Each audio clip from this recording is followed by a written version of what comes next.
We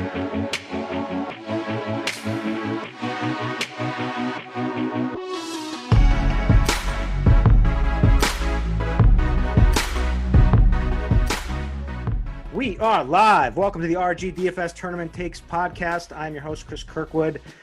Screen name Kirk D's, back again with my two boys. Joining us from Florida, coming off of getting a nice little suntan all day, is Killabeat 2482 Brett Hartfiel, and Canada's #1 DFS player of all time, soon to be in the Canadian DFS Hall of Fame, is Toe Tag and Tambo, Tyler Tamboline. What's going on, fellas? We're back for week 13. Yeah, man. I'm actually back in Minneapolis, so I'm back in lockdown life in Minnesota now. So I got to find a new place to travel. I think I'm gonna go to Vegas next. Looks like Nevada's. Why didn't you just stay there forever? Yeah, I was thinking about it, but 15 days there. Decided to come back. Had to hang out with my dogs. Oh, so yeah, of course. Yeah.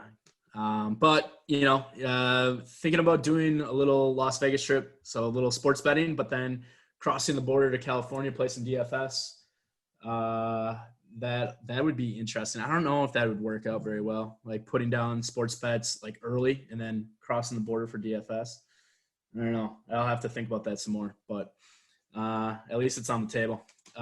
Tambo, how did week 12 treat you? It was all right. It wasn't nothing too serious, up or down. It was just, a couple good calls last week, a couple good plays, lineups that worked out. I was feeling it, the Millie for a little bit there until obviously you got a guy like Tyreek Hill just break the slate and then come back and tear it up. So, he was pretty heavily owned in those lineups. So I actually had those lineups with Mahomes and Hill come back and do better than the lineup that I was kind of sweating out going into the afternoon. So not a bad week, but nothing crazy to talk about. And now moving on to golf, the last week of golf, and then week 13 here with you guys. Yeah, I had a profitable week overall, but mainly because of the Thanksgiving slate. I swapped off of Tyreek Hill and like both sites right at the last minute. You got a golf sweat there, Tambo? No, it's ended for the day. I just thought I heard something, but it's all good. Damn. I was rooting for you because my lineup sucks. But anyway, so I basically, I made money overall, but it wasn't, I won in cash, lost in GPP because I switched off of Tyreek Hill, but I had Devontae Parker in cash. So that ended up working out. But whatever, we're back for this week now, week 13. We've got 11 games. Should be it's kind of a weird slate overall, but there's not any like crazy spots. We also had some big news where we lost the PEDs started popping up. Our boy Will Fuller, Bradley Roby, there's COVID's breaking out all across the country everywhere. Man, what a crazy week with the Ravens game and all of that going on too. But so we'll just do the best we can as we navigate all these players, but we've got some interesting game. Looks like the chalky game is, well, there's probably two. I don't know. The chalky-ish game, but the total's gone down a little bit, seems to be that everyone's going to be on Deshaun Watson and the Texans at home because they're indoors against the Colts. 51-point total. With Will Fuller gone, I guess the Brandon Cooks looks like the clear #1 wide receiver now. It's interesting to me is that I'm not sure how this offense is going to function. The Indies are pretty good defense, and I think they'll probably struggle, but we'll get into that. Then we've got Tennessee, Cleveland, Tennessee at home against the Browns, 53-point total. Derrick Henry almost had him everywhere. Good call to you, Tambo, on that one last week. I started warming up to him on about Saturday night. I really started trying to build lineups with him, but man, it's just it's his time, right? Like we know this every December and onwards, he goes nuts. So interesting there is that we also have they're going to be facing a team that loves to run the ball as well with Nick Chubb and Kareem Hunt. So there could be less plays than normally in that game. We'll discuss that. Then we've got, it's for once the Saints-Falcons game isn't like a game that we're just trying to hammer. All right. It's a 45.5 point total. Saints are in Atlanta. Taysom is just killing a lot of these star players from New Orleans. The Falcons should get Julio back this week, but depending on how you think that Taysom plays, that game could be interesting. We've got the Vikings at home, 10.5 point favorites with against the Jags. Dalvin Cook. Is he going to be popular again this week? Like everyone, he shouldn't be, right? Like with the talk about him, them not using him so much, but everything I've seen so far shows me like he's like the chalk. Yeah, I think without the lack of like all the elite studs, there's right? just no more options. Yeah. So that'll be interesting how we attack that situation. Oakland, who didn't look so hot last week, but now in a game against the Jets, who makes everybody look pretty good in New York. So Derek Carr, I know my boy Tambo is going to be liking Waller, right? Come on, admit it. I got this all lined up. When Devin Booker's 45% owned, give me Waller back on the flop leg after last week. He just crushed everybody. Devin Booker may be 45% owned on in the end of December, but Devontae Booker. Devin, I'm get too much into the cards, man. Ready, I got all these rookie cards getting flying around for the season. No, we got NBA is coming. It's, that's what I'm getting ready for with these cards, man. That's what is going to go down. Is it going to be a shit show? Like with Cove, I'm just foreseeing a lot of tilt in my future. People. I did see something the other day about COVID preseason stuff already, or like getting ready for preseason, whatever you want to call it. And it kind of worried me a little bit that if people are already popping up with symptoms and stuff, that it's going to be challenging to get this season in, but we'll see. So back to the games. We got the Rams going to Arizona. That game could be decent, at least that's probably a good play volume game with the hurry-up offense that Arizona likes to run, and LA can go quick too. Then you got Giants with Colt McCoy, the slinger, Colt McCoy in Seattle. Seattle, DK Metcalf cooked. That's who cooked. He's incredible. That one's interesting. Then you got Carson Wentz. Whatever happened to him? Heading to Green Bay to Aaron Rodgers. That game should be pretty good. Aaron Rodgers has been throwing the ball well. And at least we know his boy Adams is going to get some production there. Roby may be out. Yeah, and then Patriots, Chargers. I don't know. Whatever. That's all the games. Big slate overview for each of you guys. What stood out to you so far? Yeah, I think this week it's just there's not as many great spots, right? Last week I felt like there were so many different games that you could kind of invest in. The somewhat of the chalkier game was the Kansas City stack for the later game, but there doesn't seem to be one that really sticks out here. The Cleveland, Tennessee for me sticks out the most, and then you add in pricing. I think that makes the most sense. But yeah, you're right. A game that we'd normally target, like New Orleans, Atlanta.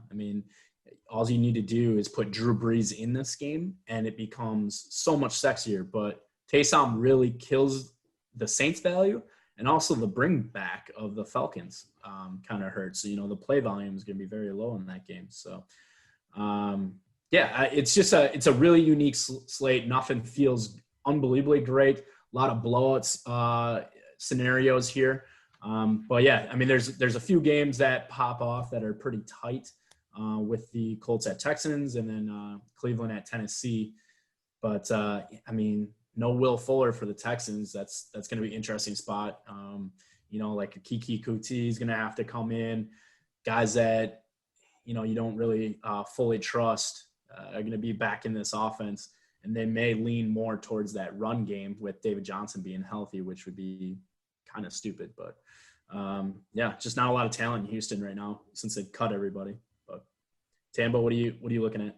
Yeah, good segue there. I said Roby earlier when you're talking about Adams. I meant Slay could be out there, and that would be very nice for a little Rodgers stack. You put Rodgers with whoever you want. I think that game's going overlooked. I think I like the Rams-Arizona game, your boy Kyler, but this would be a spot where I actually like the Rams side a little bit more, and there's some plays we can go back to there and some guys that a lot of people were on last week that you can turn around on, and guys like Cup or Isabella. There's still good matchups there that you can get, and the pace should be up. Goff throws a ton, so I like that game. The main thing really for me that just stood out, and I'll get into more of the plays or whatever you want to call it and ways I'm building as we go throughout, but a lot of big spreads this week. There's like 5 or 6 games that have like 8 to 10 point spreads, and that automatically makes for, everyone going to, let's say, running backs there. An idea around for the home running back should just crush, but a lot of these times we've seen it's more of a passing league now. You can score in different ways, and I think there's a lot of nice leverage spots where you can go with, everyone's on the running back. We just mentioned that spot with the Vegas Raiders. I actually like the passing game there quite a bit. The Jets have been getting thrown all over, missing all of their secondary. It's been insane there. It's a 10-point spread. I think, Booker, Jacobs would have been popular with him out. Devontae Booker's in. So I get it. Makes sense. You still 5.5K. Guys like him, Montgomery, really good matchups. A lot of ownership, though, and guys that we've definitely seen fail us before. So the one thing that makes is a lot of value, meaning you can sort of build your lineups however you really want, because you can fit all the wide receivers in if you want to go that way, and use these cheap running backs, or you can mix it up, or you can go back to old school team jam them in and get some of these value ones in. So I like a slate like this for tournaments. I think it's going to be a lot of fun. Lots to talk about here.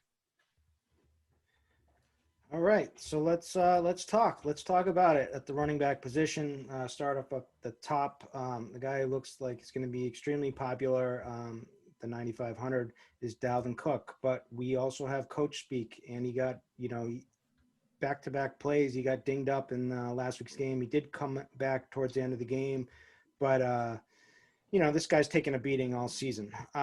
So Zimmer did finally come out and say that he'd like to be smart with the touches moving forward. Well, what does be smart mean? Who knows? What is, really basically what that tells me is, if the game is going well for them, then they'll lean off of them and have no problem using Madison and stuff. But if it's a tight game, I still can't see Zimmer being smart. I think he just can't help it. But that's my own take. But regardless, you should downgrade him a little bit, at least in my eyes. Plus, I faded him everywhere last week. I just don't want to pay $9,500 for Dalvin Cook. I just don't think it's the same type of CMC that we were used to before. But what are you guys thinking there? I'd like to know. And then Derrick Henry, man, 9,200 for Derrick Henry. I want to play this guy bad, but that's steep too. Nick Chubb looks pretty reasonably priced, 7,700. Now, my boy, that's the one who we're going to have to go to. That's probably going to be chalk this week. James Robinson, though. But and then Aaron Jones is interesting. Austin Eckler is interesting. Kamara is interesting for GPPs. Miles Sanders is interesting to me. And that's not talking about the chalk value that's kind of opened up with Devontae Booker yet. But who are you guys liking from the top? Yeah, from the top, it's tough now that Henry is at 9,200. He still has a deficiency in catching balls. So I feel way better at the 7K guys. I'm going to have probably more exposure to Cook than Henry. But then, James Robinson, Eckler, David Montgomery, even dipping down. Feel like those guys stand out to me, who are utilized obviously in the pass game and the run game. All three of those guys are favored, or actually James Robinson not favored, 10-point dog, but I don't mind him being a 10-point dog. Jacksonville's kind of been, like a touchdown to 2 touchdown dogs for the last, 5 weeks now, and he's still produced. So, Robinson, Eckler, and Montgomery are kind of like what I've been seeing so far is kind of where I want to be. Tournament-wise, though, I think I'm going to be very strong on one guy, and that's going to be Chris Carson. It sucks because I think we just got word that Hyde's gonna be Carlos Hyde, will be playing, which I don't mind if that's going to even lower his ownership more. But this is kind of more coach speak too. I think we're going to start seeing a bigger share of Chris Carson now that we're in December. Try to limit Russell Wilson's like injuries or hits and stuff. So I'm going to be pretty strong on Chris Carson this week overall. And at 6,300, I love that price. Tambo, what are you seeing with like the top tier of running backs here? Yeah, I just never really get behind the Derrick Henry doesn't catch balls thing. Like maybe if you're playing cash games or something, I play him in tournaments. That's where I'm trying to get. And this guy does everything. Actually, last week, 4 targets. He actually caught a touchdown and ran it in, but they called it a rushing touchdown. So he did catch a pass and take it to the house. This guy's way bigger than anybody on the field.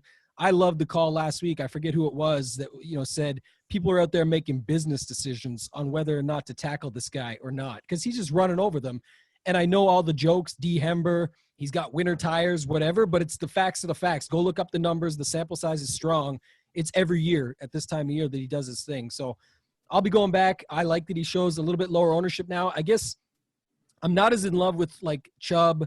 I could play some Hunt and go back to the well because he's further down. But if you just go here, Robinson chalk worries me a little bit, especially because now, something that Kirkwood just mentioned, and sometimes things just pop up as we're recording.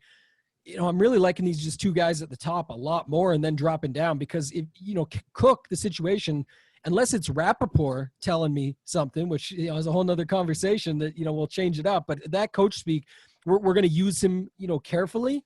Well, to me, that could mean like, okay, we're going to use line, which with guys like Thielen and Jefferson and all these dudes that can definitely, catch balls down there and get you up there, it could easily be like a 3-touchdown Cook game. Jacksonville gets run all over. Cleveland gets run all over. Like those 2 guys are in prime spots. Like I said, I think everyone's paying down at running back this week. So I'll have some lineups of both of these guys in it. I like them.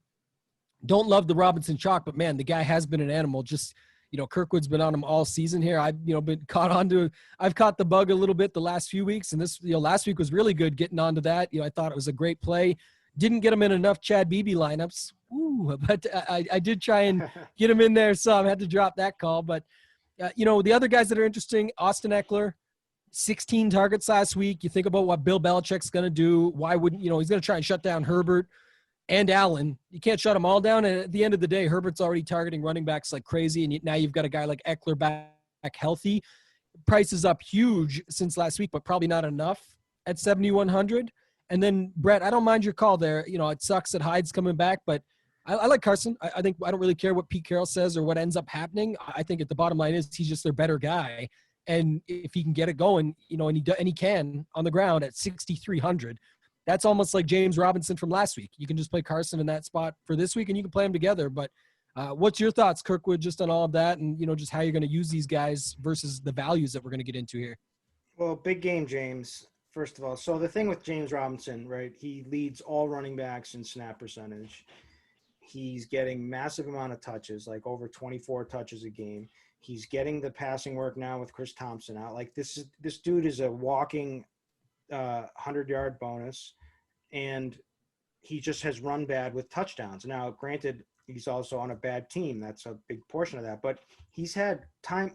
I've watched this guy religiously and sweated him religiously, and he's run so badly with touchdowns being called back by holding penalties multiple times in the same game. And,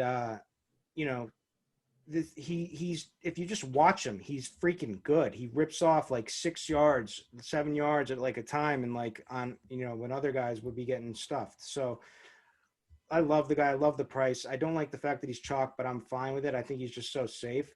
I like him. Now with Nick Chubb, I wanted to give my thoughts there because I'm still a Nick Chubb believer here again. So he's averaging over 6 yards a carry.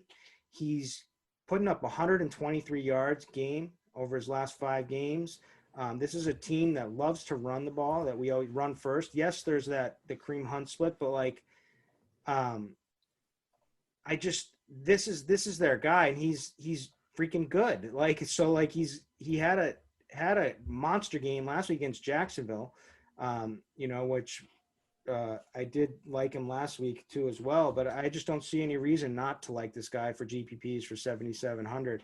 There's definitely room for him to bust, and there's room for the Kareem Hunt and game script to go sideways. But if this game is competitive like it probably will be, then Chubb is going to see some action and probably going to do pretty well. Eckler, I think Kamara is very interesting. They're not going to not use Alvin Kamara like this for long, right? 13 and 11 attempts, but these are also completely lopsided wins that they were in, right? With Taysom. This was when they played Atlanta already, and they were controlling that game. And then that last week's game was just ridiculous, right? With whoever the heck that quarterback was. I mean, Denver was just so off. They had no chance on anything in offense. So the game's if this game is tight, they're going to be feeding Kamara. And yes, the passing game work isn't there. You don't get that precision Drew Brees check down, but why can't Taysom check down some more? They've got to be figuring stuff out here. So, and the price now is at the point where he doesn't have to. Like when we were talking prices for the last couple weeks, there's just so much bust potential on his high price, but it's come, he was 9,200 2 weeks ago. He was 8,200 a week before that and last week. Now he's 7K. So if things, and nobody wants to play him anymore because of all of this, this is the time to get back with him, at least in my opinion. And then Miles Sanders, there's another guy who nobody's going to want to play because they just phased him out of that game against Seattle. And Boston Scott was getting, they just played so ridiculously poorly that game. Carson Wentz was just awful. Their play calling was atrocious. I don't know what they were doing with Miles Sanders, but if they want to win this freaking game this week, I would think they would try to run Miles Sanders against Green Bay, who they just got thrashed by David Montgomery and has been a running spot all season. Now, speaking of David Montgomery, I'm sick of the David Montgomery slander. I'm one of David Montgomery's biggest supporters. I argue with people in my Discord all the time. I'm like, this guy is good. He's just on a terrible team with a terrible quarterback and a terrible line. He's not a burner. We know that. But he's actually, if you watch this guy run, he actually is good at getting making people miss and getting extra yards. And he crushed for me in Showdown last week. Came and they didn't even use him after he busted off that 56-yard run or whatever, which drives me nuts. He's just a victim, I think. I think he reminds me of Todd Gurley. When everyone said Gurley was terrible, Gurley was dust, and it was really just the Rams' offensive line, and they didn't have a quarterback. So I'm big on David Montgomery. I'm just not sure if I want to be big on Montgomery this week as chalk. But I probably will be. I'll probably be playing him. I don't know. Miles, the guys I really want to play are Miles Sanders and Kamara. The guys that were the studs that fell out of favor, that their teams should need them to get back going here, and their prices are more than reasonable. I don't know. No, I like that. I think my low owned guy will definitely be Chris Carson. Any of the running backs are under 10% currently at RG. So, but yeah, Kamara at 5.6, Sanders at 5.4. I think that's going to hold probably pretty true also. I don't see those guys getting too high up there. So you're going to get those super low owns. So yeah, I mean, I like that. There is kind of an interesting situation in Miami. It looks like possibly it could be just Myles Gaskin as the only healthy back there. Matt Breida didn't practice today because of an illness, so we'll have to kind of watch that. But, yeah, I mean, there's going to be a lot of chalk at the 5.5, the two 5.5 running backs. And then if Gaskin's the only healthy RB in Miami, I mean, he could go really high too. So I think the way you get off of the chalk, or definitely invest in one of those guys for sure, but is to go more pay up at like the 7K range, or, you know, the guys that you were just talking about. So the Miles Sanders, the Alvin Kamaras would make a lot of sense there. Tambo, how would you decipher between, we'll just say that Gaskin's the only healthy Miami running back, and then the 5.5K guys, which one of those three would you be leaning? You're going to be buying multiple guys there, because it seems like those 2.55 guys right now are the chalk. Yeah, I think I'd like Gaskin for lower ownership, especially if he is the only guy there. I think he was practicing even last week, and then you just think about how bad they've been. Like anybody that stepped in for, like, Miami doesn't want to go back and use Laird.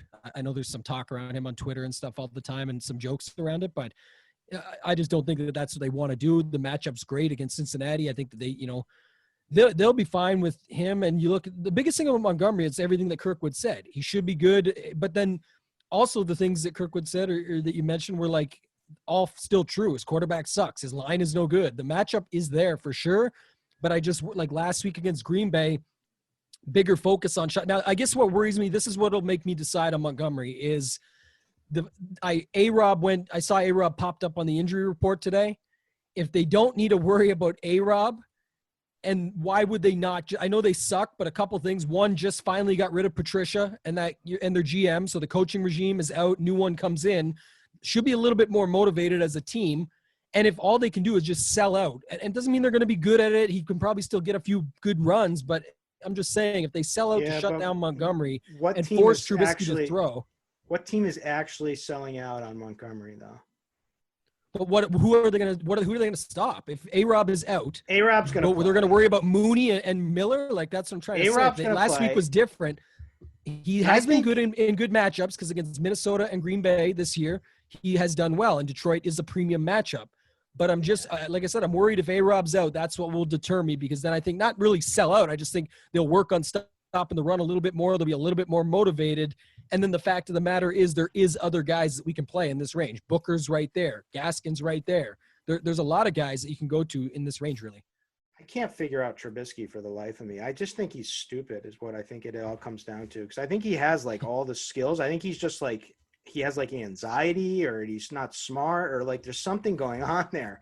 He makes some boneheaded decisions. But they, he certainly their offense looked improved. At least last game. We'll see how it goes this week. I do like A-Rob, though. Yeah, one more quick note just up on, and I'll go through my bottom guys, but you mentioned on Kamara up there. I was just looking at it. I didn't see the Eckler ownership has really spiked, eh? Like, he's getting up there now, and Kamara at that. One second thought on that I'm coming around to just now as well is that division matchup, and they literally just saw it with Taysom, correct? That Taysom's first game was with this spot. So I actually think there could be a lot of checkdowns here for Kamara. If again, it's a team like Atlanta that it doesn't really matter. They're just not good, but they're going to still try hard. They're still an NFL football team, and they're still going to try and do different things and get after them a little bit here. So I actually think you could see more options for Kamara. The time to get him rolling again, right? That, last week they were playing against Denver with literally no quarterback. So I think this could be a little bit different story. I don't hate that call, and it's like a 4-1 ownership swing. New Orleans, Atlanta is a great game environment. New Orleans is still a great team. I think it's a good spot for them with everybody out there. So I like that one. Going down, I'm just trying to see. You mentioned earlier, I guess, a couple others, Gaskin you mentioned. Drake is all right. I think I like that game environment. I mentioned that he's looked a lot better lately. So Kenyon Drake is a bit on my radar in this same range. And then what about these guys? I don't know what's going on with David Johnson. I think he's designated to come back from the IR, but Indy gets ripped on the ground. We just saw it. You got David Johnson, and then the other side of that game, Jonathan Taylor. We've talked about a few times. What about those guys, Kirkwood? Any thoughts in that game on taking a side? I think David Johnson sucks. I just think he sucks. I think they're going to go to him. I think the usage is going to be there. If he plays, I think they're going to go to him more, especially now I think their passing game will struggle more. And, I guess DeForest Buckner is going to be out for the Colts, which is a positive for him. But I don't know, man. I can't play David. Certainly helped Derrick Henry last week in that spot, right? I know, but I just can't play David Johnson. There's so many in this range too. Like, so I mean, who else is there? There's Devontae Booker, but he's going to be the chalk. But he's been good, and they've been, they like him, and so he's going to have a great role to step into. I do like the passing game more, but he's going to be involved in the passing game. Let's see who else is. Wayne Gallman is like the guy is. Yes, it's a tougher match. Like Seattle stops the run, but they're not going to be. Gallman's good. He's been good in every bad matchup he's had, whether it's Philly, Tampa, Washington. He's produced and he's looked good doing it, and he's gets so many goal line carries that they just go to him for the goal line stuff. And he's not. We got to worry there though of Colt McCoy, right? Because then that's what I'm saying. So they're probably going to lean more run, maybe the fish. Maybe they struggle more, but they're going to be struggling more in general. But like Gallman is a guy that's produced in bad matchups, and he's looked good doing it. And so like I don't see the Giants taking advantage of Seattle through the air. And so that leads me to believe that Gallman will have to be, if they're going to be in this game, he's going to have to be utilized. Plus they'll utilize him in the passing game for check down. That's what Seattle's given up is mainly to pass receiving running backs. So that works out well. Kareem Hunt's cheap. I know you mentioned him. So there's options. Hines, Taylor, take your pick. You guys have a preference there? Bernard is down there too. Is the only man against Miami. Yeah, that's true. There's like I said, there's just my thing about this is like more about, Henry and Booker being so heavily owned. For Booker, I just like the pass game that much more. We'll get to it in a second when we go to quarterback, but the Montgomery thing to me stems on A-Rob. I really don't like him if A-Rob's out. I think A-Rob could play or should play, but just I'm saying that is something I'm monitoring quite heavily. Like your Gallman call a little bit there, like some of those other guys we mentioned, Gaskin for sure, Brett, who you were on. And then from there, I don't see it. Do you guys see anybody like 4.5 or below that you're interested in? I see a 5.2. I see my New England boy, Damian Harris, whose snaps are just spiking now. Like he didn't have a very efficient, he didn't get in the end zone last week against Arizona or anything like that, but he did have 14 carries. It's just, he's the clear RB1. There's no Burkhead anymore. And David Johnson, James White basically like, what was he like? How many carries? He had 2 touchdowns on 5 carries. 2. He just, 5 total from 5 total carries. He just got lucky there. But like, if New England has success on the ground against the Chargers, I think that Williams will be the guy. It's not a sexy play, and there's not PPR upside, but there's definitely a multi-touchdown game in his range of outcomes. So, I like James White at 5K. Any interest in Frank Gore? The Jets are still giving this guy 20 plus touches a game. Gets the Raiders. He had 18 carries, 3 targets last week. Seems like, this regime just, I don't know what's going on. Like why not test out your younger guys? But if he's getting all these opportunities at 4,400, it makes sense in builds to throw him in there. That's about the best I can say for a Gore. Yeah, I never see a ceiling. It's like playing AP on, what was it, Thanksgiving with his 2 touchdowns. Yeah, he got there, but I'm like, it was like a sweat if he was even going to still be optimal with the touchdowns and all, because it's just what they do. They don't, it's not going to bust open a 25-point fantasy game. And if he does, then I'll move on to the next week. But I don't think it's necessary with everything else we have on this slate that you can utilize and ways to stack it up and just do different things. But he might be the only guy that I would maybe consider down there, and it's just not something I'm super excited about. Adam Gase is the biggest donkey ever. I can't play him. Like, I get it, and it's a good matchup, 30th DVOA, the Raiders rank, but I just think the Raiders, I just target this Jets team every week. Just bet the Jets money line or something if you think Gore's going to win, because do well. And Gore is not the bring back I want. The bring back is just going to be Crowder, Perriman, or Mims. Yeah. So I'm going to play it, but I think that's we've pretty much covered running back. So let's move it over to the quarterback positions, the start of our stacks. There isn't massive chalk this week. Russell Wilson is obviously going to get love because it's Russell Wilson. He's 7.7. He's playable against the Giants. Giants defense is pretty good, but they've got DK Metcalf, who nobody can stop, and maybe Lockett. He actually has a good matchup. Maybe they'll get him involved this week. Who knows? So he's in play. Deshaun Watson is going to be popular because of he's been very good too in the way that they've been passing the ball, but now we haven't seen him without Will Fuller yet. So this is going to be recently. So this is going to be it's going to be interesting to see how Brandon Cooks operates as a wide receiver one, how much slack Kiki Kute picks up. And, the one play I do like is on the tight end side is Akins, who Deshaun was talking about after the game on Thanksgiving. He was saying, Akins should have had 2 TDs. That's my fault.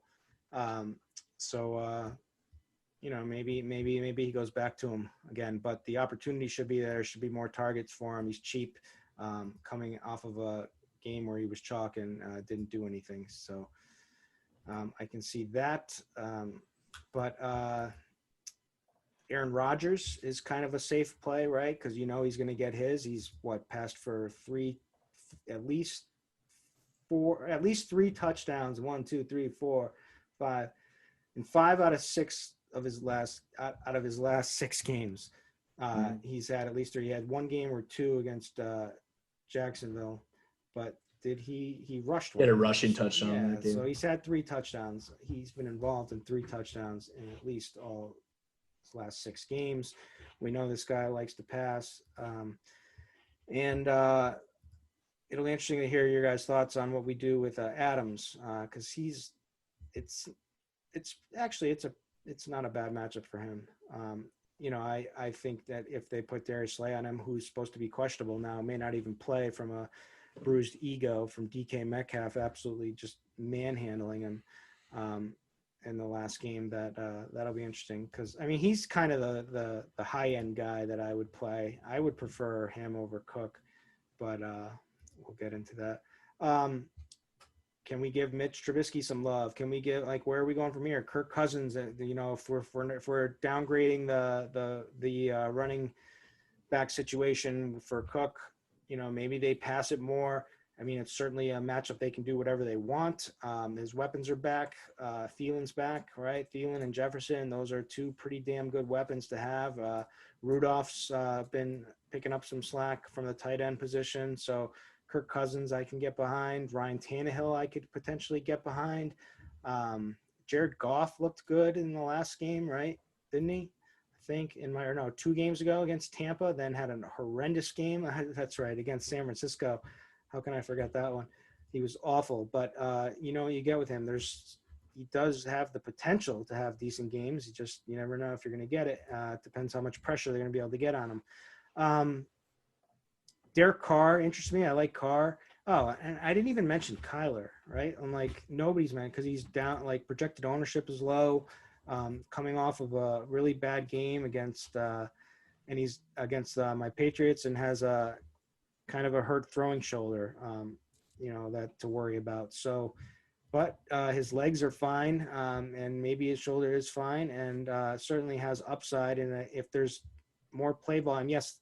Extremely tough matchup. Rams are a good defense. There's no denying that, but it wouldn't shock me at all if that game ends up going off and Kyler has a good game. But what are you thinking, you guys? Yeah, this is a pretty ugly slate for quarterbacks. No doubt about it. I think Rodgers to me feels the most safe. I can poke holes in Russ and Deshaun Watson for sure, even Kyler Murray.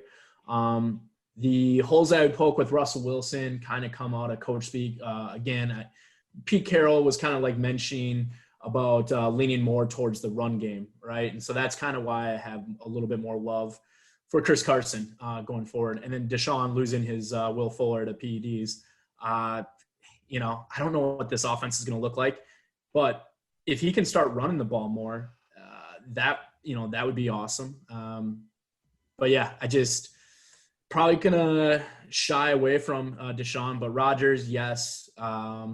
Even Herbert, I like Herbert here in a spot where he's not gonna get as much ownership. Go right back to the well with Ryan Fitzpatrick. Again, this is a team that might only have one healthy running back, and this running back is coming off the IR.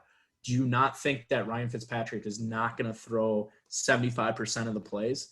I mean, this is a perfect Ryan Fitzpatrick 5-touchdown game right here. So 5-touchdown game. That's perfect 5-touchdown game. I'm all in then. Yeah, throw 35. I mean, it is not Cincinnati, 3, baby. not 4, 5. It's the perfect 5-touchdown game. Okay, we're ready for this. Let's go. We've seen this. We've seen this out of Fitzpatrick.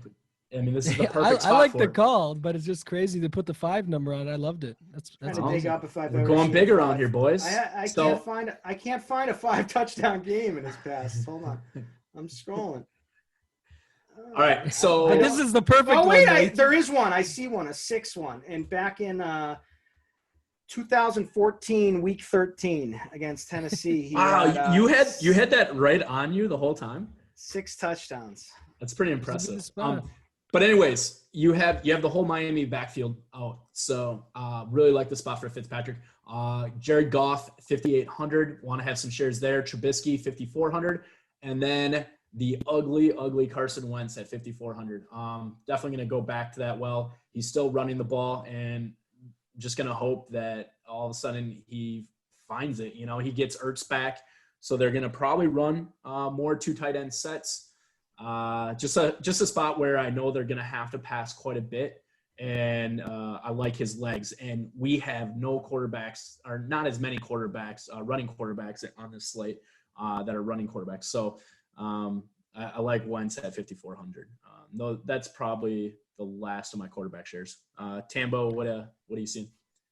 I got some. You took some of my thunder, but I'll go to. But isn't this where Wentz just like gets pulled or hurt right away, and Jalen Hurts shows up? Everyone was waiting for him from the Rappaport post last week, and now all of a sudden we'll see him get like a career game in or something. Like I can just see that happening. But I don't know. I guess the spot could be good, and he is cheap for a guy that we think has talent at the top. I guess the thunder you stole, like I says, the Herbert, Goff, Carr, Fitzpatrick, like these guys to me is like you mentioned, there's not a lot of running quarterbacks besides Russell, Kyler, and Deshaun, but they're all priced up there. Aaron Rodgers is a great play, but all these guys that just are going to get massive amounts of pass attempts, I just want the opportunities, right? You're looking for, just like in basketball where you want the minutes, or, other spots, you're playing different DFS sports, you're looking for opportunities. That's realistically what I'm trying to get here. Goff is probably one of my favorite plays down at 5,800. I just like the target tree is a little bit more narrow with Kupp and Woods.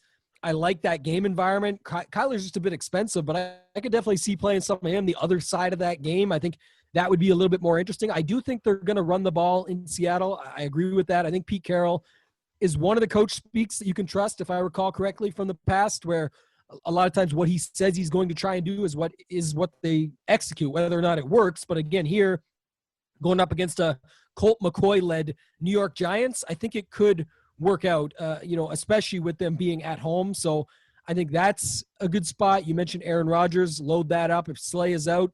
It's an expensive stack to fit Rodgers and Adams, but that makes it better because now not as many people will go there. They'll be looking for other routes to go with it. You can use Lazard. You can use who else? Tunyon. You can use, there's lots of guys that you can use. He definitely does not like MVS or any of those guys. So, but Lazard, Adams, Tunyon, even Aaron Jones, it sometimes works, right? We saw it last week, mix it up with those guys. So I like that.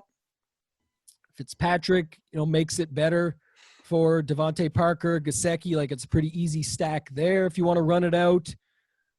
Who else did I like? Oh, Derek Carr, I mentioned anyway. But yeah, with this Devontae Booker chalk, I like Waller a lot. I think their secondary is just so bad that you can use Carr. You can use, another guy we've been waiting on, Henry Ruggs, almost busted out last game. I think he caught one on the 1 yard line, but he just almost got it.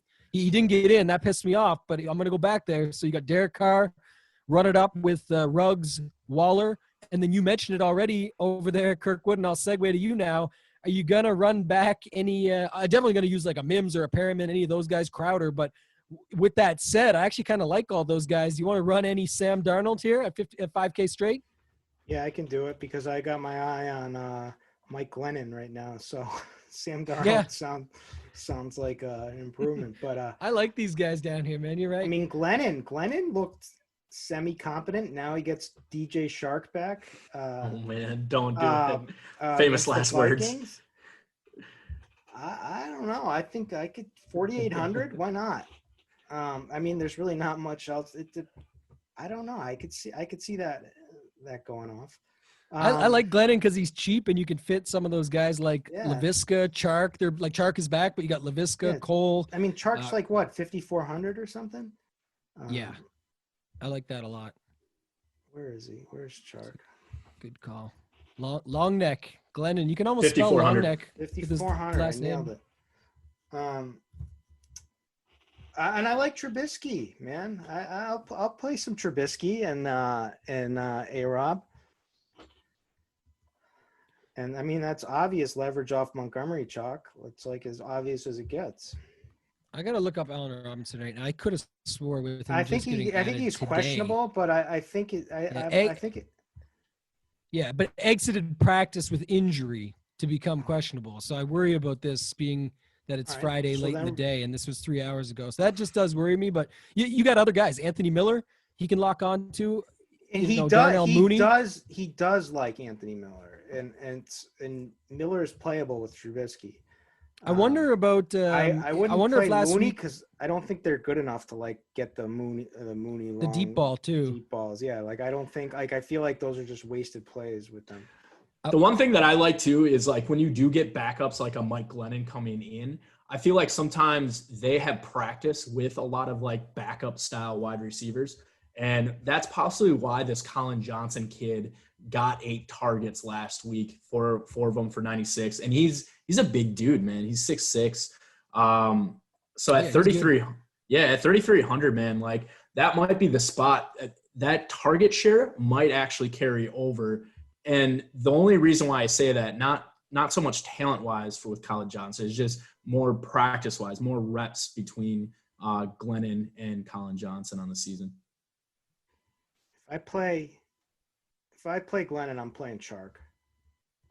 I'm playing both Colin Johnson and Chark. I really like Chark. He's their one. That's what they're going to set plays up for. But I do think there's something there with the backup connection. And I like Laviska still too. And I'm going to play him. I didn't mention him when you went there because I was kind of embarrassed. But I've definitely got to get some shares. He's just not in my upper echelon of the other 6 guys that I mentioned or whatever. But I like Glennon just because of the price. 4,800, very stackable. If you want to go with a little bit of chalk at running back, you could go with Cook on the other side and just think that he does his job and that forces it. But I also still like Thielen being back, the touchdown monster for a site like FanDuel. And then Jefferson, man, this guy is so good.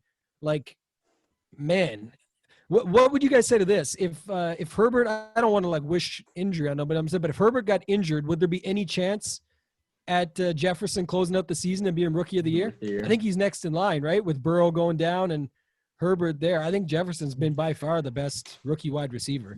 James Robinson wants to have a word. Well, guess what? They're in the same game. Let's stack them up. There's your secondary stack. Let's go. Use the opposite running, but I guess Robinson's still popular, but a lot more people talking about Cook. So I could go Robinson and run it back the other way with Jefferson and obviously stack the game up and just make sure they're in the mix. Any interest in Taysom? No, because I feel like if he has a good game, it's I don't know if that game shoots out if he has a good game, right? Because he's probably going to get off more running the ball, and it's you almost just have to go naked. And I don't like bringing back an Atlanta guy. I feel like the 25-point game, to your point you just said, though, Brett, the 25-point game against Atlanta feels like what we're going to get out of him. Like, what didn't he, what was it that game? He had 2 rushing touchdowns. He threw for 233 yards. Like, what more is the guy going to do? It feels like it's actually going to be, I don't know. I just don't see it. Right. It's an ugly sweat, man, to watch this guy play. Like, I mean, it's if you guys remember rostering Tebow back in the day, that's what it's feeling like with him. Like, you just don't think like he's ever going to like cleanly. People are even saying it, right? It's Taysom time instead of it's Tebow time. That's, you know what I mean? Like, it's people are interested in this play. I get the floor aspect of it. I get that there could be a ceiling, that aspect of it. But my point is like, you know, what do you have around him? And you got guys like we just talked about, Kirk Cousins, Aaron Rodgers, Tannehill, Fitzpatrick. Like, I feel like these guys are going to ball out a lot more, or like a guy like Rodgers, especially. It's literally $500 and you get up to Aaron Rodgers. Just take your 5 touchdowns with Ryan Fitzpatrick and call it a That's day. what I mean. You got a perfect 5 touchdown game for Ryan Fitzpatrick. So there's a lot of other ways to go. I don't know, Kirkwood, all jokes aside, did you have more Taysom thoughts, or where are you going with that one? No, I just wanted you to convince me to play him is all. Jared Goff is the guy that I'm interested in. And I don't like playing golf. So all 3 of us now mentioned him. So yeah. He's creeping up in ownership now. It feels like it's sneaky at the start of the week. I tagged him. I already liked that. I just think that's, you know, such a good spot to go back to. Bad game last game. Kupp had a bad game. But, man, this is a up-tempo. The thing is, Jared Goff has games, multiple, just like the last 3 or 4 games where he's thrown, like, I think 50 times. Like, that's – I know it doesn't mean it's always going to work out. Yeah, 50 against Tampa Bay, 51, 37 against Seattle, 61 against Miami. Like, all they do is throw. And then these guys can take him to the promised land pretty quick at 5,800, and you've got Kupp and Woods, like really good receivers. It would be the guys I would be on would be Kupp and Reynolds. A guy that I want to mention too is just Ryan Tannehill. We haven't seen it out of Tannehill, but this is going to be the sexiest game probably to stack. And if Big Dog doesn't get off, right? I mean, there's plenty of ways that Tannehill here can have a big game. And it's pretty focused where the ball is going in this offense. And then you take Jonnu out of the offense, right? Firster becomes in play, A.J. Brown, Corey Davis. So you have expensive, medium, and like really cheap price plays to pair him with. Yeah, one quick note on that too. I forgot I did have this in my notes. Is obviously the leverage spot off of Henry. I still really like Henry, but you can actually stack this up. I've seen it work plenty of times, right, with Henry in the stack, because, like I say, he doesn't catch a lot of passes, but that stack can still get there. If Tannehill has a ceiling game, it can still happen, because either, you know, last week he did throw him one, like I said, just didn't count. But at the same time, you get Henry get a couple of those touchdowns close to the goal, and then he throws 2 or 3 himself. But Tannehill rushes too, right? So he can make up that 3rd touchdown that they're missing by rushing and getting those points on the ground. And I do believe Denzel Ward is still sitting out as of today. Maybe he didn't practice again for Cleveland. And then you mentioned Ferkser, who we'll get to when we get to tight end.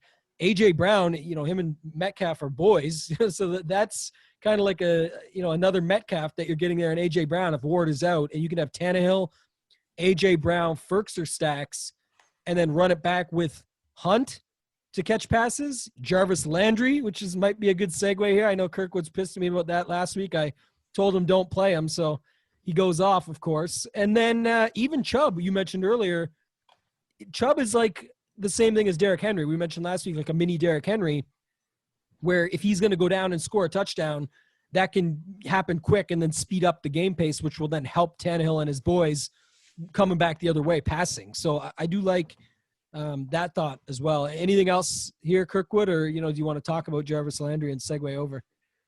Yeah, let's get out of here. We're talking about Glennon and freaking Darnold, and it's time to go. It's only going to get better at wide receiver. You got to tell me who the perfect 5 touchdown wide receiver is. All right, maybe 3.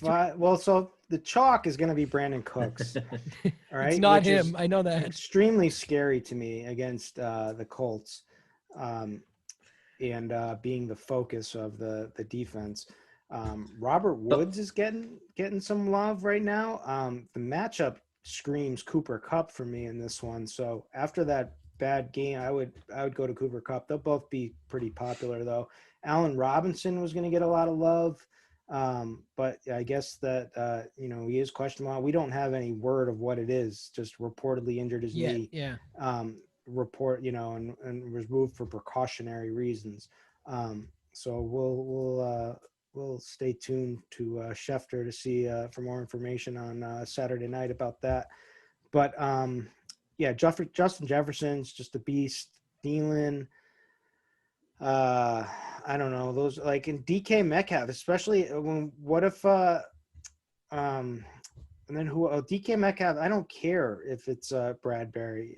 I don't care. I mean, Bradbury's a thing, but like, and he's 8,200, which is bad, and the price is high because there's a lot of room for failure. And then I want Tyler Lockett to happen so many times, but it's like you got to play the Cardinals to play him.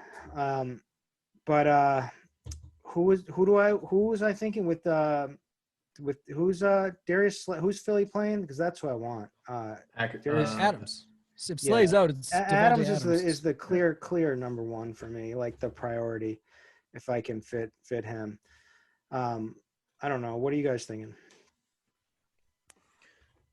Yeah, I mean, I kind of agree with you right there. I think Davante Adams is the play if you're paying up here. So I'm not going to get too cute. Not going to go with DK Keenan. Something that we probably didn't talk about too much last week. I mean, the slate always kind of changes, and obviously Saturday everything changed last week. But in a lot of lineups, it was like all about which elite wide receivers you rolled with. And I think the major thing there is just to figure out, like when a wide receiver puts up a top 5% performance, which one of those top 5 performances are just going to win you the slate, right? And I mean, obviously a guy like Tyreek's top 5% is going to be probably way higher than a Keenan Allen top 5%. So, I mean, I'm looking at like Davante Adams for sure. Like a ceiling game out of him is just going to be so much higher than a ceiling game out of Keenan. So, but yeah, love both of the Viking guys here, mid-tier. And, I think the reason why we probably like Goff so much is because we like both Woods and Kupp. Kind of want to have a decent mixture of both of these guys.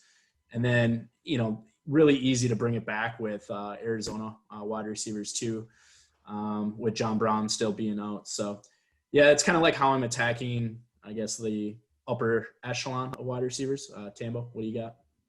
What did you say with John Brown still being out? Larry Fitzgerald. I'm sorry. Yeah, with Larry Fitzy still being out.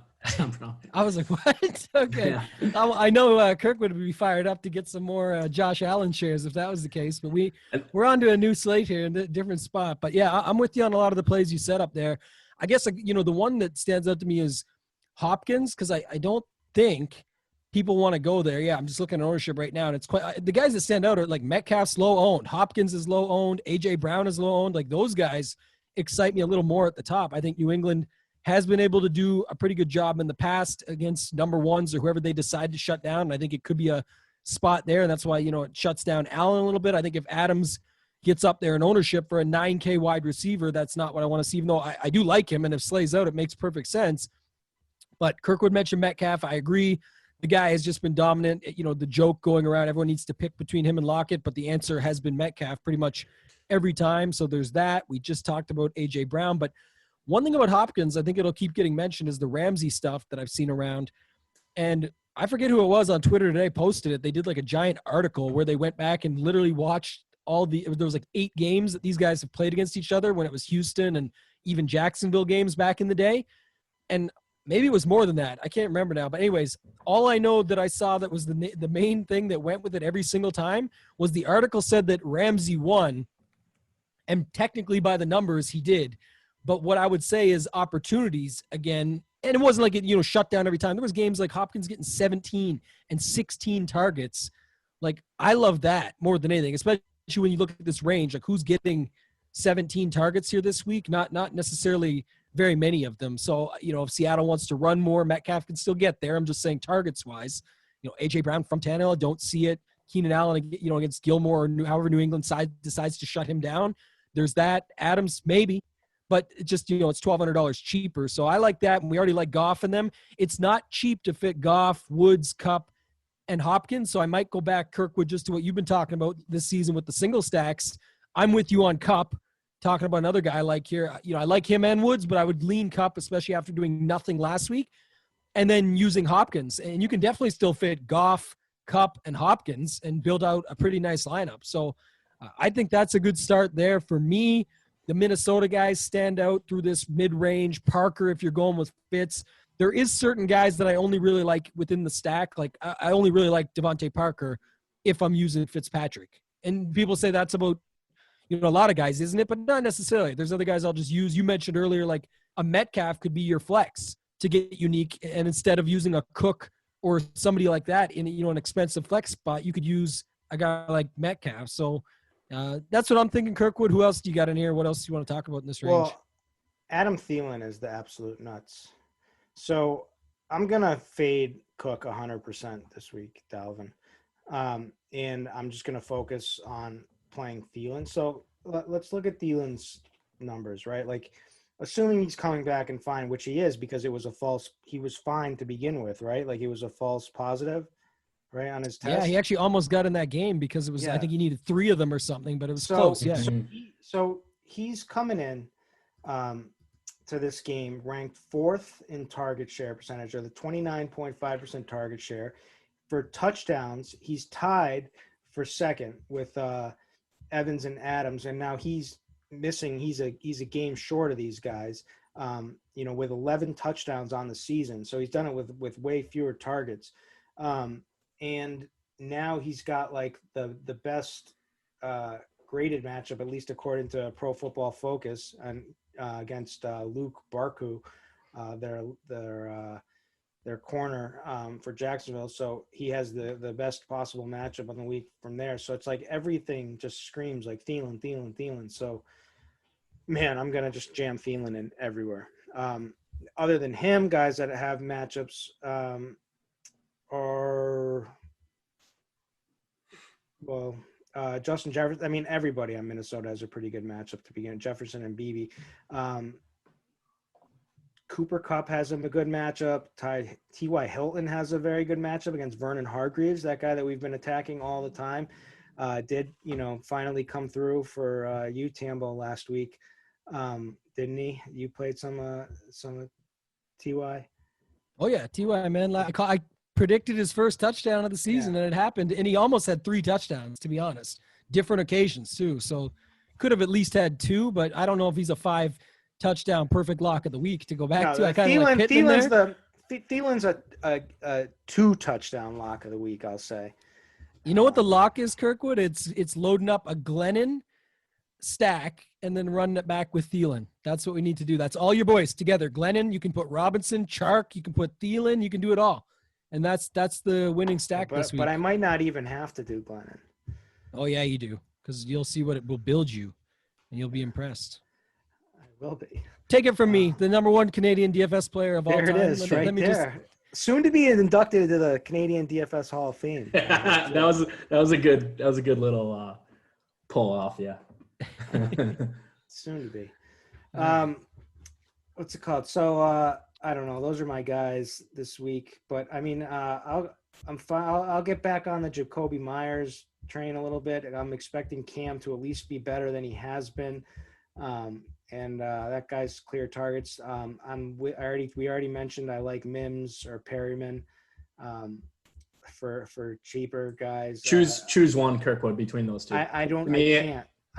To me, it's Mims all the way. Mims is an alpha, but like but Perriman is their deep guy, and he's good too. It's just whether they'll hit him. I mean, if it was Flacco, I think it was only a thing because it was Flacco. Yeah. Yeah, but he shouldn't only be a thing. He's good.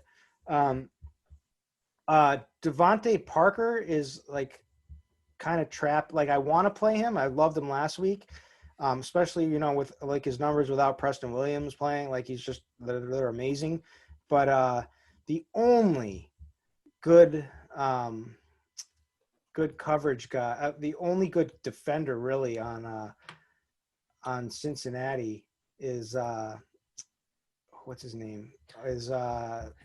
Exactly. It's William Jackson. He's a beast. William Jackson. Yeah, we've talked about this guy before. For sure. Yeah. And they used him to shadow Slayton last week, and Slayton did absolutely nothing. But like, I don't know if that was a function of him or not. But if they're gonna use him to completely shadow Devontae, Fitz is going to have no problem going other places. Like he's loves to spread it around. So it'll make me interested on trying to find like that other piece there. I don't know. Maybe it's a Jaceki game. I don't know. I mean, I can't play the little dude. I don't know. Dude. Maybe I'll just load up a Myles Gaskin. Humphreys, or no? You're talking Miami. Yeah, it's what's his name? The cheap Miami receiver. Jakeem Grant. Yeah, Jakeem. There he is. He's like 5'6" or 5'5" or something. I'm not a height shamer. I'm not. I'm a little guy myself. But Love it. Okay, talk about Houston, Tambo. Are you on this Kiki Kuti? We know that Stills was cut. Fuller with the PEDs. What are we doing with Houston? No, I'm on the Colts to do smash job here. Like I said, if I'm using Houston, it'll be in a different type of build, and it'll actually be with the running back. But just because I think they could run on them, and then go with indie pass catchers, or maybe like a second. Like I really just want like a secondary stack in this game. Personally, you know what I'm doing? Love the Watson play. What are you doing? I'm driving to fucking New Hampshire. I'm unloading the goddamn account on the Colts.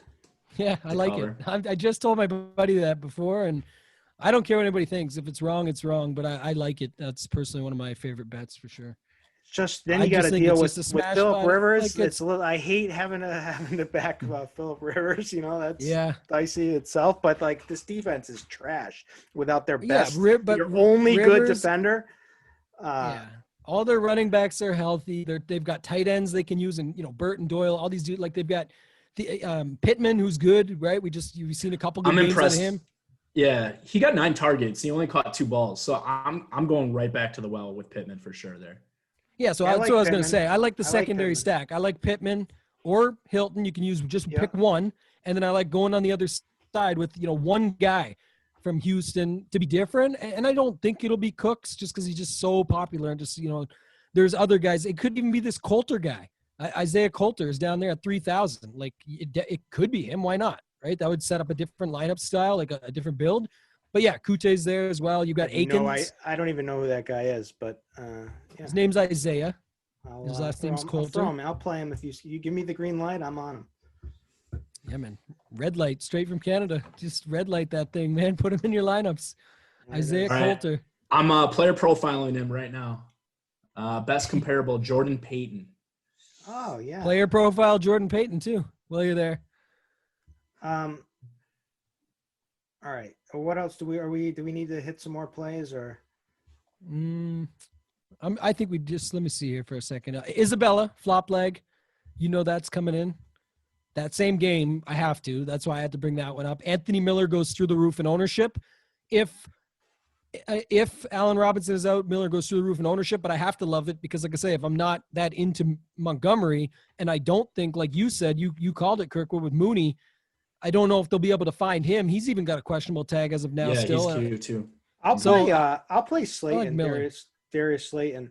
Colt McCoy.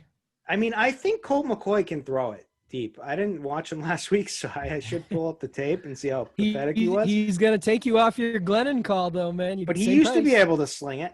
And, I mean, so there's 2 ways to play it, right? Like, there's one, so you want to target the Seattle D, who is improving right now recently, but, like, you still want to target the passing game. So Slayton would be the long guy, and Shepard is the short guy. If you think that, I mean, he's probably going to be a target monster for if McCoy can't really do much in the downfield passing. I like them both. So I mean, I don't know. It's gonna be one of those weeks, Kirkwood. Yeah, I'm gonna. Oh, what about Landry? He's 4,600. I want 4,600 Slayton. After coming off of a bagel last week, I think I might have to play that. Yeah, one thing I thought about with Slayton was actually, before we do our Landry conversation here, but the one thing I thought about Slayton was Colt McCoy is going to be getting sort of run down in that game, right? Everyone wants to play the Seattle D and whatnot, and they'll be coming at him. But what does that do? That we know what that does. We've seen it with Kyler and the boys. All these running quarterbacks, when they kick out, it just leaves openings downfield, right, for other guys. And a guy like Slayton could just be open for like an 80-yard bomb and just break it wide open right out of the gate at 4,600. I could definitely see that. So I don't really hate that call. What about Landry, though? Your guy. Yeah, so I was looking into him. So I hate the price increase. I do like their isn't like Hodge out this week or Hodge is on the Kadira? Cleveland side. Yes. Anyway, so but his matchup is bad. It's something I was reading too for Landry. But I mean, Landry's the clear wide receiver one on this team right now. I mean, he has to be. And it killed me because I wanted to play him last week, and a trusted friend told me I couldn't play him, so I didn't, and it cost me a lot of money. But Yeah. no, but Really looking bad on that one. I don't like this. I mean, I like the PPR potential. I don't like the 6,200 price tag on DraftKings. I guess It's expensive. And he's gonna have their one bright spot. Who is it? Who did they brought in from the Packers? What was his name? From Tennessee. You're talking about on defense? Yeah. We're talking cornerbacks? I mean, on for the Titans. I have no idea. Hold on, I don't know. I guess, my only thing on Landry that I saw today was this guy, Jacob Gibbs, tweeted it. And it said that Landry's Desmond targets, King. Sorry, that's what I was looking. They brought in Desmond King, who's good. So since OBJ went out, Landry's targets per route run is 34%. And for reference, Devontae Adams is 31%, Keenan Allen is 27%, and even Tyreek Hill, 32% over the last month is still lower than what Landry's getting. So I guess, they are underdogs. Tennessee is bad, against this. I think it could be a spot, and the price increase will be a sticker shock from last week when he's been playing like shit all season. But the opportunity's there, and now it kind of showed up. I wonder if they just but let's let's not say. Hold on, let's not say he was playing shit. They had two really bad weather games, right? And then so I'm saying you could throw that out too. And his whole injury, Yeah. He hasn't been healthy, but he's over the past 6 weeks. Here's another stuffer. He's ranked 5th in yards per route run. So he's been producing, the problem is just the match, so that he's the one focus that. Then go to Higgins. Rashard Higgins is still there. Yeah, but I can't play it. It's like I can't play these bums. Higgins got big play upside. I want the guy that can get 30-point game here. I don't want. Higgins can. He could. You're right. He's the other guy that could, but I don't love it. Just look at. I mean, Baker's rookie season. Him and Higgins crushed it the last month of the season. And that's exactly what, we're right in, the perfect time right now. Long story short, I could play some Landry. I wish I played him last week. Calvin Ridley, good matchup.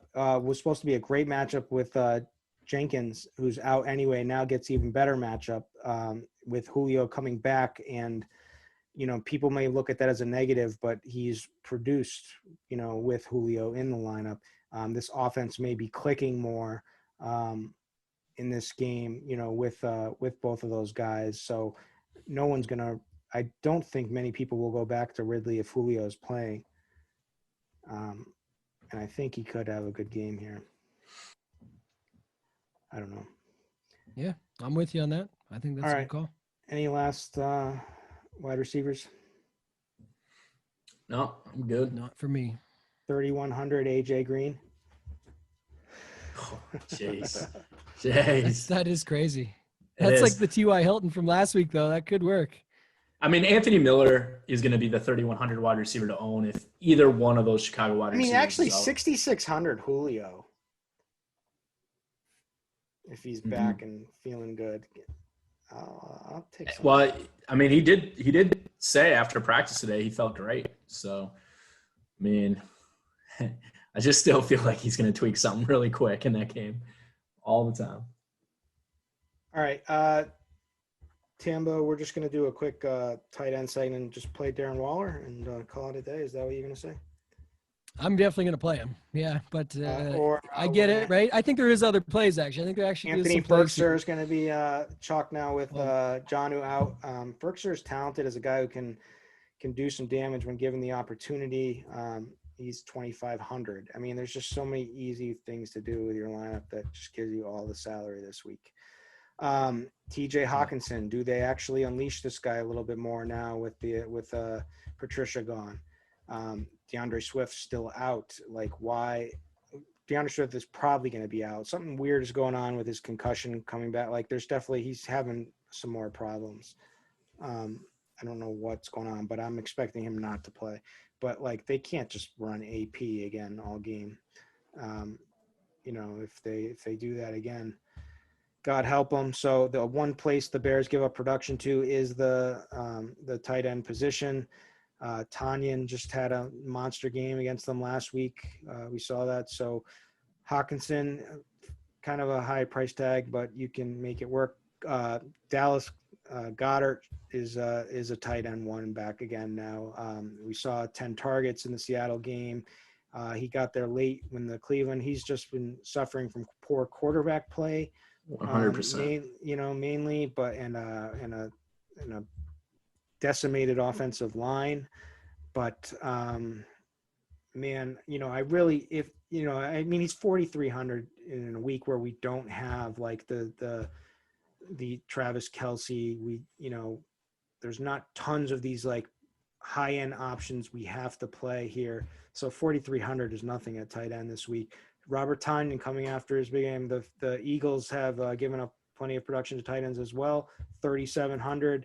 It's kind of a tournament way to get off of some of the Devontae shares, make it a little bit different, or line them both in for a big Aaron Rodgers game. Jasicki, I talked about because I was thinking that Devontae Parker isn't going to get a bunch of love, and then there's Kyle Rudolph, right? Who's came through last week for people as chalk without Irv Smith there. Irv still gone again this week, and he had 7 receptions on 8 targets. They were definitely looking to him when they needed him, and if Dalvin's going to get less usage than normal, then that could potentially make sense. Certainly a touchdown in the red zone could be in store for him. I don't know. And Jordan Akins, I already mentioned him early, but that's my list. Maybe Evan Ingram. I don't know. Did I just hit everybody and we call it a show, or what do you guys got? I think you said every single name. That's the most excited you've ever been for the tight end position all season long. So that's my pool. I think there's a lot of plays.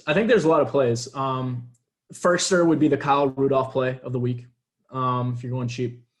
Tanyan makes a lot of sense in a spot where they're starting to utilize him a lot more. You're seeing a little bit more unique plays with him. So I like that. And then Goddard, right? I mean, Goddard's my boy. I think he truly is like a 6K talent, Darren Waller-esque price on this guy if you believe in Carson Wentz. He is the wide receiver one basically in this offense. Looks solid. It's just he has been held down because of his quarterback play. But yeah, if you believe in Wentz bouncing back here, Goddard I think is the easiest play at 4,300. So and I do believe that Wentz will bounce back here. So I will have plenty of Goddard. That's probably all I want to hit up right now. So Tambo. What about Ertz? What about Ertz playing though at 3,900? Is he coming so back? Old. Yeah, he is. He's so old. Like before the season started, everyone's talking about Ertz getting this contract or wanting this big money, and they didn't give it to him, so that can prove to that point for sure. But like, I don't know how he just turned so old. 3,900. 3,900 for like when your quarterback is like about to be benched, and like that's the guy you have the most connection with. Like Winston Ertz, like that's the real connection. Yeah, but how many routes is he going to run? Like, I don't know how truly healthy. I don't know. I don't know how truly healthy he is. And I've seen Goddard, and Goddard looks good. So I think for 400 more, that's an easy Goddard. But would it totally shock you that he rose from the dead? And yes, it would shock me. Yeah, it might, but it wouldn't. Oh, that wouldn't shock me at all, man. Wouldn't I totally think shock me. We're just trying to help you as friends here, Brett, because all these 5-touchdown Fitzpatrick lineups going to waste with Dallas Goedert. I'd feel so bad, man. I think you should mix Ertz into a couple. Just get him in the mix. You just know a what? little bit. You need to, man up here and do 150 Fitzpatrick stacks this week. We got Goddard at less than 5%. Come on. Yeah. Tell me I you'll think do that's 150 Fitzpatrick stacks. I mean, that's the way to do it. 150 lineups. That's the way to do it. I haven't done 150 build in probably 5 or 6 weeks. Well, here's your week, man. Yeah. God, now I got to imagine that if he got 5 touchdowns, how awesome that would be. I'll even give it to you if he throws for 3 and runs for 2, which is definitely possible. I would still give that to you and call it a touchdown day. That's in the scenarios that I was talking about. With 5 touchdowns. No, I don't think you were. I think you were talking. No, that counts. That definitely counts. That counts. It definitely counts. So. It's actually better. It's more. It's even better. Of course it is. Mm-hmm. Waller, Ingram, Gesicki, Tunyon. That might be it for like heavy guys that I'm on. And another guy I kind of like here that no one's talking about is Austin Hooper. Just down here, I really like, again, secondary stack. If you want to, everyone's going to be on Ferkser, but you could use Hooper on the other side. Mm-hmm. He's just been doing some, minor stuff here and there, but I think it's a guy they can lean on. 3,800. Tennessee's giving it up against the tight end, and if you're going to use those, stacks with Tannehill, most will have Ferkser in there. You could use Hooper as your run back for cheap, or even if you want to have a cheaper guy to run back against Derrick Henry for your Derrick Henry lineups. I did it last week with Henry and Hilton.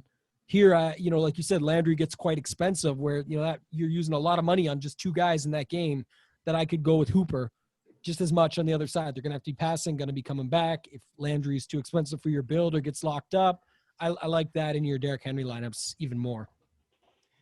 All right, let's close it out with stacks. I don't even like anybody, but I'm gonna say fade these Deshaun Watson stacks. And if you're gonna take a chalky stack, take the one that's not gonna fail, which will be Aaron Rodgers to Devontae, and run it back with either Miles Sanders or Goddard. And hope that Philly plays a good game. And other than that, I mean, I guess I got to say my cheap – I can't go Glennon. Glennon will be my third. Goff the Cup, bring it back with Hopkins. Makes too much sense. And so that's another one. Then for the YOLO play, it's going to be Glennon to Shark and run it back with Thielen, who I guaranteed 2 touchdowns with. So there you go. Those are mine. What are you guys doing? Well, I got to bring out the Fitzpatrick one. So I'll do Fitzpatrick, throw in Gaskin with Devontae. You don't have to bring it back with the Cincinnati guy, but if I do, it will be T. Higgins. So, and then you definitely hit up on, the Rodgers, Devontae, Goddard one. I really like that. But the more and more that we were talking, I think the more I like the Raiders Jets. And I'm good with lots of different scenarios there. But I don't know. I guess the car to Waller and then bringing it back with Mims feels the best for me. Yeah, I'm definitely going to get some Fitz lineups going with you and run it back with the AJ Green and Ertz, because that's, everything we talked about. That would only make sense from the show. But I'm with you on the, Rodgers at the top. My biggest ones are Goff and Carr right there, both at 5,800. Carr, you can use them with, like I said, with Ruggs and with Waller. Up to you if you want to run it back. I like Mims, but that's just the way you can go there. Goff, already talked about it. Kupp, Woods. If you're only using one, it's Kupp. I like Goff, Kupp, Hopkins, which Kirkwood already mentioned. Down below, kind of, the Mike Glennon play, I'm with you on as well. So Goff, Carr, Rodgers at the top, and then run it down with Mike Glennon at the bottom. One more thing that I want to say, just because I didn't bring him up in the quarterback spot, and I really like his wide receivers and even tight end, is Baker Mayfield. Obviously, he's dealt with 3 weather games, so he had a lot of bad games. And this is a spot at 5,300. I mean, Jarvis is expensive. It doesn't feel right to pay 6,200, but I love Rashard Higgins. And I think even having some exposure to Austin Hooper makes definitely sense in that game. I like it. All right. That's a wrap, right? Yep. All right. Appreciate it.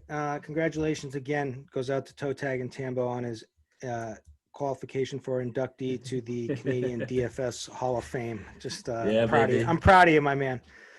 Sucks we can't get together this year with all the things going on crazy in the world, but after the season, I have been told it will happen. So I appreciate all the support out there. Yeah. All right. So that's been week 13.